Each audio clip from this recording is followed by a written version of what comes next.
making new watch parts, the room smells of lathe oil, a distinctive aroma almost like that of a tomato vine, with notes of metallic copper and iron.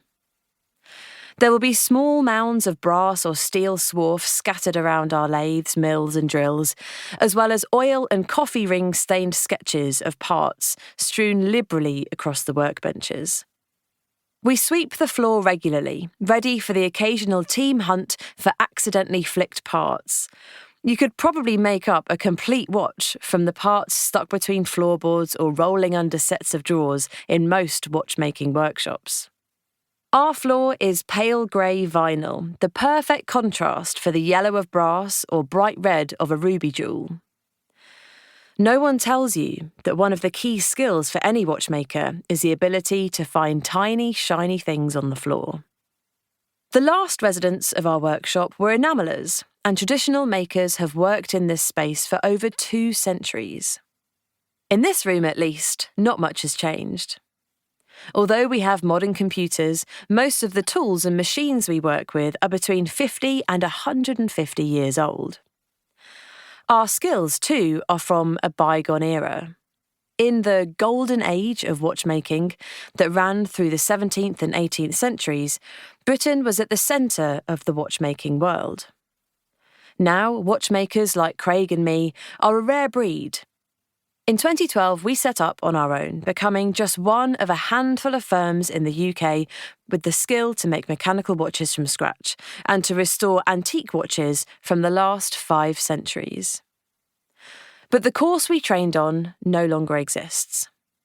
The Heritage Crafts Red List of endangered crafts, much like the Red List of threatened species but for craft, currently lists artisanal watchmaking as a critically endangered skill in the UK.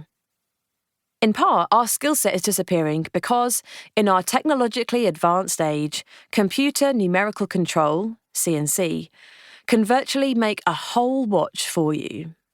And you might well ask why we bother with this old equipment when we could feed a computer design into a software-operated machine to do most of the manufacturing for us instead. But where's the fun in that? We love getting our hands dirty, making things and fiddling with little parts to get them to work together. You build a closer relationship with what you're making when you work by hand. You can hear when the cutting speed of a lathe or drill is perfect, and you can feel from the resistance whether the pressure of your tool is correct. We like this sense of connection to the objects and to the generations of artisans who came before us. I have always been fascinated by time, but I never set out to be a watchmaker. At school, I wanted to be a pathologist. This was long before TV crime dramas made forensics cool. I was an oddball who was fascinated by how things worked, particularly bodies. I wanted to help people, but I wasn't always very good at actually talking to them.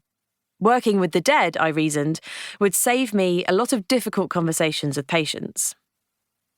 I liked the idea of figuring out why a body had stopped functioning.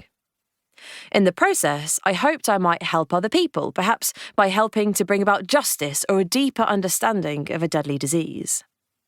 My career as a pathologist was never to be, but there is something forensic about working on old watches. Watch mechanisms contain tens, if not hundreds, and occasionally thousands of components, each of which has a specific task to perform.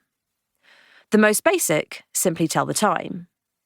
The most complicated, the added functions in a watch that go beyond time-telling, are in fact called complications, can chime the hours and minutes on gongs made from finely tuned wire, accurately maintain the date for over a century, or chart the stars.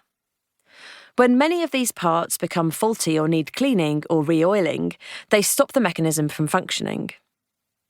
As restorers, we dissect to determine the cause of death, only with the bonus that, once repaired or reassembled, our subject has another chance at life. The final stage of reassembling a mechanical watch is to replace the balance, which makes the watch start to tick again. There is nothing quite like hearing life restored to a piece that has not worked for years or even centuries, knowing that its tick sounds the same to me now.